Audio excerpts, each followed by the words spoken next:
Sincèrement, City, parce que je me fais chambrer un peu sur les réseaux par tous les auditeurs et tout ça, après ce qu'on avait pu dire ces derniers jours-là.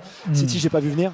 Autant Chelsea ce soir, on en parle, on savait qu'ils allaient marquer des buts, on savait qu'ils allaient en prendre, on avait expliqué. Mais pas 3 buts d'écart. Non, mais peut-être pas 3 buts d'écart, mais bon, ils font des erreurs que tu payes cash, d'accord, mais bon, voilà, c'est à peu près ce qu'on avait dit quand même sur cette équipe, c'est force, c'est faiblesse. C'est Liverpool et Arsenal. City, sincèrement, City, j'avais pas vu venir, je vous reconnais, j'avais pas vu venir le triplé de Valverde non plus. Même le Real l'avait pas vu venir. Je pense que personne l'avait vu venir non plus, mais peut-être jamais les enterrer. Revenir ce qui s'est passé, le triplé de Valverde, mais la classe internationale, Mastercard, tout ce que tu veux de Valverde, c'est juste fou ce qu'il a fait ce soir. C'est sûr, mais au-delà du triplé de Valverde et même de ce que le Real a pu produire. Le Real depuis le début de la saison, jamais tu penses qu'ils vont faire un match pareil. Je suis d'accord avec toi, sauf qu'en face, c'est catastrophique, c'est le néant absolu. J'ai rarement vu une équipe de Guardiola pour ce que j'ai vu du match. Et encore une fois, on était focalisé sur. Pourtant, ils se sont créés pas mal de mais le City de Guardiola, ça fait un petit moment quand même qu'il a des lacunes ou qu'il a un visage plutôt qui ne correspond pas à son entraîneur. Mais moi, de toute façon, ça fait 1 an qu'à chaque fois que je l'entends parler, Guardiola, je trouve que c'est un mec qui est perdu.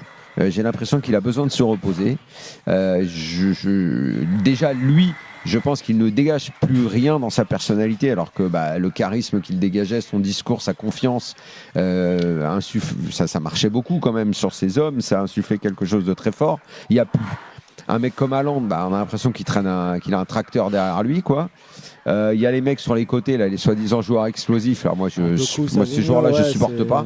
Moi, je supporte pas ce type de joueurs. Mais enfin, ça existe dans le football moderne. Ok, très bien.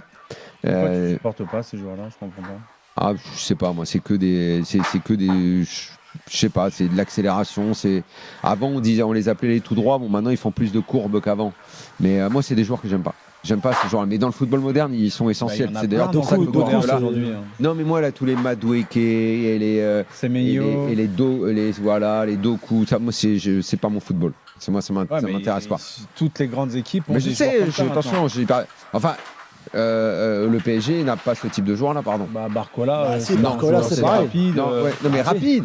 Mais c'est pas genre je joue tout sur les appuis, espèce de dribble avec des grands écarts de jambes, des foufous. C'est un peu les foufous. Toi, c'est foufou. Bon, c'est ce qu'on recherche. On recherche de la percussion. C'est pas ça. Sur les si côtés. tu me parles de. Tout le monde sait à quel point je déteste sa personnalité. Mais Vinicius, c'est pas ce profil-là. C'est pas de ça dont je te parle. Il y a un peu de technique, il y a du dribble, il y a quelque chose. On parle d'autre chose. On parle d'autre chose. Doué, c'est pas ça. Même Dembélé, quand il joue là, moi, je te parle, j'ai l'impression que c'est des athlètes d'un autre sport que tu mets là, ils explosent de temps en temps, ils vont te faire un match venu d'ailleurs où ils vont passer à tous les coups. Mais le reste du temps, moi j'aime pas, c'est pas mon football, ça m'intéresse pas, ce genre de mec-là. Et Guardiola, je trouve qu'il en a de plus en plus dans son équipe, des mecs comme ça. Donc bon, voilà. Il a plus de maîtrise au milieu, il a plus, je sais pas, moi, ce City-là me. Bon, après, on verra en retour. Vas-y, Julien. Non, juste pour finir, Gilbert, parce que je veux pas retourner ma veste ou quoi que ce soit, mais je vous ai quand même dit toute la saison que cette saison de Première Ligue, c'était pas non plus. Alors, je sais que j'ai 6 clubs et que j'en aurai peut-être encore 3 ou 4 en quart de finale, on verra bien. Mais que c'est pas non plus une bonne saison de Première Ligue et que même si ça reste, mais même si ça reste sûrement le championnat le plus puissant et le meilleur et ce qu'on veut le plus riche, ça veut pas forcément dire que tes équipes elles sont fortes. Bon, après, attention, Arsenal. Hier, il y en avait aussi. Quand même en bonne position pour se qualifier. Le mec à droite, là. Liverpool, peut-être aussi. Merde, comment il s'appelle? Donc, tu vas pas. Le mec à droite à Newcastle, comment il s'appelle aussi? Trépied. Non, les ailiers. Elanga. Oui, Elanga. Oui, Elanga. Pareil, ça c'est. La Flash Gordon aussi. Et Edgar Grolot nous rejoint. Edgar, bonsoir. Salut Gilbert, salut Daniel, salut tout le monde. Il a passé une bonne soirée contre toute attente. Alors, surtout qu'Edgar, pour une fois que je viens après une victoire du Real, c'est rare quand même. Ouais. Surtout que tu nous as envoyé un mail. Celle-là, tu l'attendais pas. Surtout que tu nous as envoyé un mail dans l'après-midi en mode on n'a pas confiance à Madrid, rien ne va plus, on le sent pas. Les mecs, ils ont perdu contre Getafe et Osasuna récemment. Ils ont bien fait de pas le sentir. Non mais c'est vrai, il n'y avait pas beaucoup de confiance avant ce match-là, que ce soit au club, que ce soit aussi autour du club, les supporters, etc.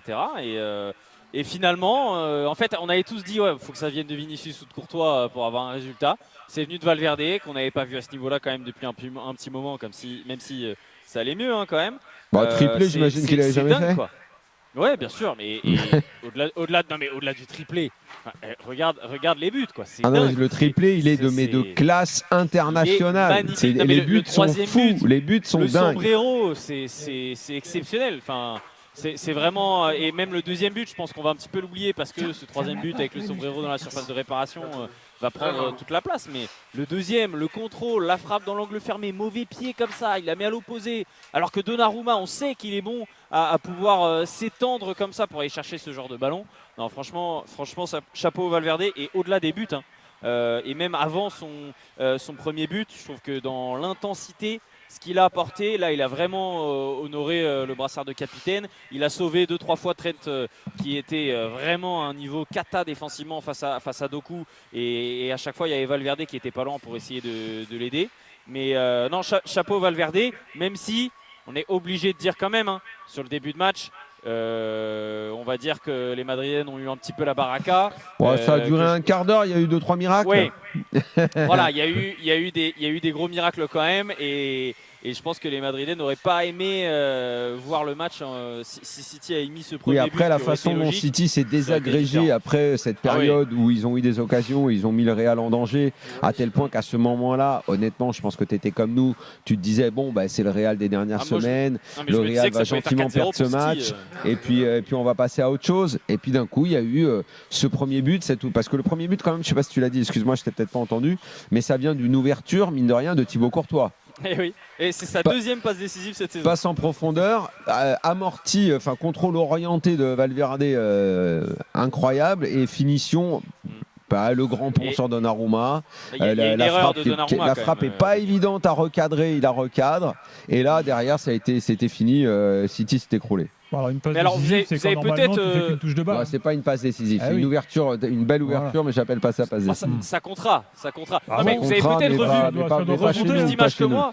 Vous avez peut-être revu plus d'images que moi, mais j'ai la sensation quand même que Donnarumma fait une erreur sur sa sortie parce qu'il enlève son bras alors qu'il peut avoir le ballon. Peut-être qu'il a cru qu'il était plus dans la surface. Voilà, je sais pas si vous avez. Je pense qu'on n'était pas sur un Donnarumma des grands soirs. Mais il y a eu quand même une erreur de sa part. Après, il provoque le penalty. Et oui, on l'a pas dit, mais normalement il y a un 4-0 dans ce match. Ça peut faire 4-0. Si Vinicius fait pas son one-man show habituel. Quelle guignolade! Mais pourquoi qu'est-ce que c'est de tirer le pénalty avec ce petit saut de cabri là? Ouais, bah, ça, franchement, il était efficace sur Peno, Vinicius ces dernières années. Il est tiré propre, sans fioriture.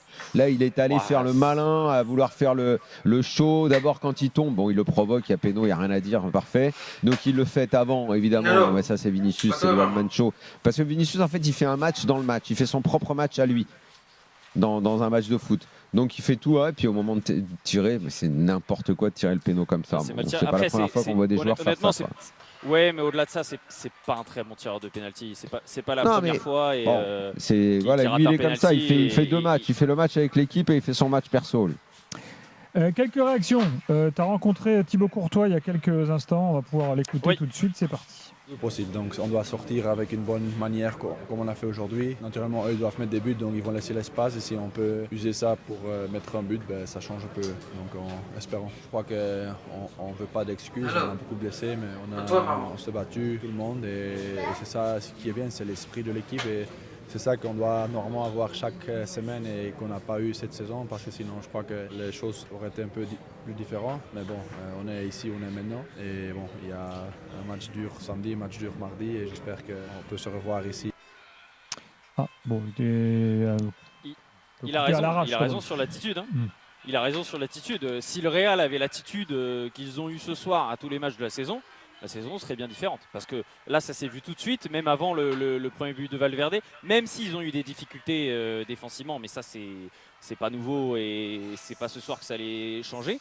Mais dans l'attitude, il y avait quand même des différences. Quand je vois parfois, par séquence, 2-3 joueurs défendre comme des chiens sur Doku pour essayer d'aider Trent qui était en difficulté, ce sont des choses qu'on ne voit pas à tous les matchs avec le Real Madrid. Et c'est vrai que l'intensité et l'attitude, je pense que c'est ça aussi qu'attendent les supporters. Et honnêtement, l'ambiance qu'il y a eu ce soir au Bernabeu, alors évidemment ça ne rivalise pas avec les plus grandes ambiances d'Europe, mais là il y avait une ambiance de supporters en fait qui croyaient de nouveau, qui se reconnaissaient de nouveau avec cette équipe-là. Est-ce qu'ils avaient vibré déjà depuis le début de la saison comme ça? Mais il n'y avait que des déceptions presque. Et non, mais surtout là, vraiment, il y avait l'attitude. Et de voir Valverde comme un symbole qui a le brassard, qui a été beaucoup critiqué, et a raison, retrouver cette grinta et ce niveau-là, je pense que c'était un un beau symbole qu'ont bien reçu les supporters. Ça faisait un petit peu Courtois le Real, je sais pas, par exemple même en 2022 où on s'attend pas trop à ce qu'il gagne la Ligue des Champions. Il y a des matchs où on se dit mais c'est fou ça, d'où ils trouvent à chaque fois les ressources, la magie Ligue des Champions du Real, machin. Ce soir, par moment, ça a fait un peu ça, quoi. Ouais, c'est vrai. T'as Quand il y a fait un le peu la premier but, magie il y a eu Real, cette quoi. sensation-là. Il y a eu cette sensation-là au premier but, effectivement. On va accueillir Amine, qui est supporter du Real au 32-16. Amine, bonsoir. Ouais, bonsoir, salut tout le monde. Tu faisais partie Salut, des Amine. pessimistes avant le match? Moi, je faisais partie des optimistes. Je me suis dit que ça allait être comme le Real Madrid C'est rare. de Karim Benzema, c'est-à-dire les bookmakers, ils nous mettent pas favoris, mais on a ce supplément d'âme et en Ligue des Champions, le Real Madrid est toujours favori. Ça, il faut se le mettre en tête. On a cette magie en plus. Ouais, oui, mais c'est quoi tu la touches comment ça? L'expérience, l'assurance en soi. Et quand ça marche pas, alors tu te dis quoi? Par Ouais, exemple, c'est comme ça, l'année ouais. dernière, tu te dis quoi alors? Ah, c'est l'exception qui confirme la règle. On Ah, peut pas être d'accord. toujours là, mais on est 2 fois sur 3, même plus, 4 fois sur 5, on est là, on est présent. Ouais. Et en fait, il y a ce supplément d'âme que j'apparente comme au Milan AC ou Liverpool des belles années, où ils pouvaient gagner la Ligue des Champions et traîner la patte en championnat. Moi, je me souviens du Milan AC 2006-2007. En championnat, c'était pas terrible. Et ils gagnent la Ligue des Champions. En 2002-2003, c'est la même chose. Et tu les vois, ils sont largués en championnat. Et là, le Real Madrid, quand je les ai vus, ça n'avait rien à voir avec le championnat. Tous concernés et un Valverde, mais des grands soirs. C'est le vrai Valverde. Parce que là, on avait son clone dernièrement. Comment juger le match de Brahim Diaz, là, qui est toujours sans doute trauma par son histoire marocaine et son penalty en finale de la CAN? Il a été bon ce soir ou pas? Pour moi, oui, parce qu'il était dans la combativité. Il était dans la combativité, il était concerné, il était comme l'ensemble des joueurs. Je regrette tout de même quand même le pénalty loupé par Vinicius. Mais C'est Brahim Diaz qui met le Brahim- ballon, je crois, sur Vinicius, qui provoque le penalty derrière. Il met un beau ballon sur Et Vinicius il au-dessus fait de la une passe défense. décisive sur le 3e but. Ah, magnifique, oui, bien sûr. Non, il Ouais, a salué voilà. le match de Brahim Diaz. Sur le troisième but, si ça vaut une passe décisive. Parce que bon, c'était pas simple à gérer quand même pour Valverde. On va dire qu'il l'a construit Oui. lui-même quand même. Mais Ouais. non, mais par contre, il a été mieux que sur certaines sorties récentes. Et par exemple, si je compare avec Arda Güler, parce que c'était les deux joueurs, on va dire milieu, mais quand même à vocation offensive ce soir. Brahim Diaz fait un meilleur match qu'Arda Güler, par exemple. Merci Amine. Ouais, merci à vous. Salut, Merci à vous. bientôt.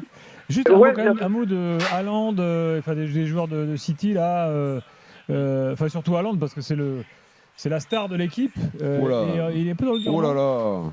Éteint après le premier but. Oh là là. Parce qu'il il avait bien commencé, hein, je trouve. Il pesait énormément sur la défense. Et derrière, plus rien. Plus Moi, je rien, trouve ça passait qu'il que sur les côtés. Il ne et faisait c'est que tout. peser. Alors, une C'est stat tout. là qu'on me donne, il a touché 10 ballons dans le match. Bah, moi, je trouve Et- qu'il est- Et Gilbert, j'aimerais savoir sur ces 10 ballons Ça s'appelle un combien Casper. étaient dans les 20 premières minutes. Hein. Parce que dans les 20 premières minutes, il en a touché quand même quelques-uns. Et je trouvais justement qu'il ouvrait les espaces pour les autres. Même si évidemment on attend des buts de sa part. Mais après, et même au début de match, il y a eu des actions où en fait on s'attendait à voir Haaland couper devant les cages et il n'y avait personne. Parce qu'il y a eu 2-3 centres, souvenez-vous, de Doku, de Semenyo aussi, où finalement il n'y a eu personne qui a pu couper. Et il manquait un petit peu à l'appel, effectivement. Ouais. On peut écouter Tchouaméni, c'était sur Canal il y a quelques minutes. Quand on regarde l'histoire du club, il y a pas mal de matchs qui sont dans l'histoire déjà. Mais voilà, notre génération, on essaye aussi de marquer le club de notre empreinte. Aujourd'hui, je pense que c'est un match qui va être fédérateur pour le collectif. On a fait un gros match. Il y a peu de personnes qui nous attendaient à ce niveau-là. Et aujourd'hui, on a démontré que quand on joue tous à notre niveau, on est capable de faire de grandes choses. Voilà pour. Tchouaméni est devenu un Tchouaméni. patron d'équipe de France, un patron au Real. Moi, j'adore ce mec. Bon. Et J'adore il a Tchouaméni. été nommé Oui, c'est bien. avant ce match-là. Hein, c'était 3 MVP sur les 5 derniers matchs quand même. Hein, et quand il n'y avait pas grand monde qui jouait à son niveau au Real, lui, il était quand même au-dessus du lot. Parce qu'on a eu, faut quand même dire que Tchouaméni, c'est un gars qui a été critiqué. On a eu du mal avec lui parce que évidemment, il arrive au Real, un milieu où ça éclaboussait de technique dans tous les sens et que, sans lui faire offense, techniquement, il est en dessous de ce qui a été fait au Real ces dernières années. Mais le gars, voilà, avec beaucoup d'humilité, il fait ce qu'il sait faire et il est en train de grandir et il ne cesse de progresser. Et moi, je trouve ce type, je trouve en plus formidable parce que c'est un mec intelligent, c'est un bon gars, c'est une belle personne. Moi, j'adore ce mec. Moi. Vraiment, félicitations à lui. Sinon, on a vu Kylian Mbappé dans les tribunes, il a vécu le match à fond. Hein. Ouais. Là, les radios espagnoles ne pourront pas lui reprocher de. D'être De à ne pas être Paris, supporter, bon de terrain, ne pas hein. être impliqué. Ouais. Ouais, c'est sûr. Bon, ça a beaucoup tourné sur les réseaux sociaux aussi, les images des célébrations. Mais bon, visible, il a sauté sur le but, donc c'est que le genou ça va. Ah, voilà. Oui, à un moment, je me suis dit, putain, il va se niquer le genou là, en faisant ça. Pub, merci Edgar.